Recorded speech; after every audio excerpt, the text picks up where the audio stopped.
Magandang araw mga bata!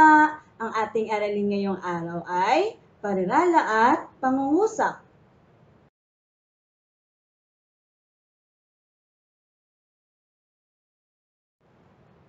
Suriin ang pagkakaiba ng nasa hanay A at hanay B.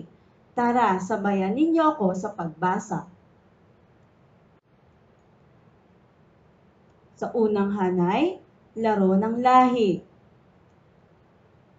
Paghubog sa pagkakaisa at pagiging sport.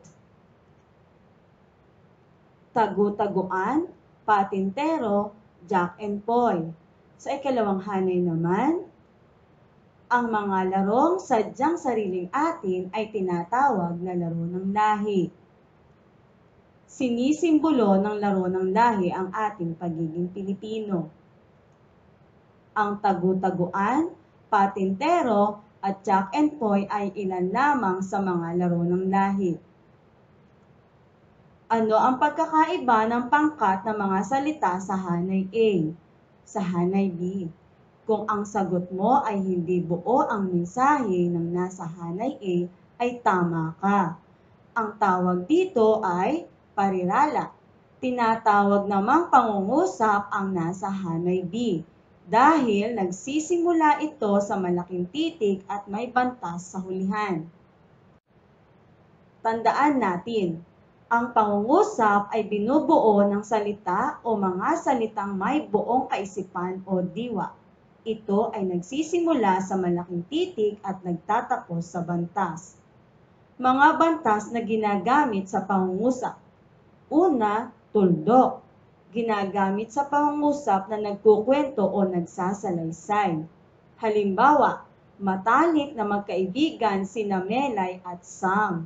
Ikalawa, tandang pananong. Ginagamit sa pangungusap na nagtatanong. Halimbawa, paano naging magkaibigan sina Melay at Sam? Ikatlo, tandang padamdam.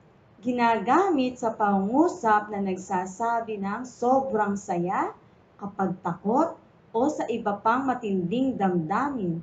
Halimbawa, naku, nahulog si Jade sa ilog. Ang di pangungusap o parirala ay mga salitang hindi buo ang mensahe o lipon ng mga salitang na walang buong diwa. Hindi rin ito nagsisimula sa malaking titik at walang bantas sa hulihan. Halimbawa, aklat ni Mira, kausap kanina, namalengke kahapon, matalik na magkaibigan.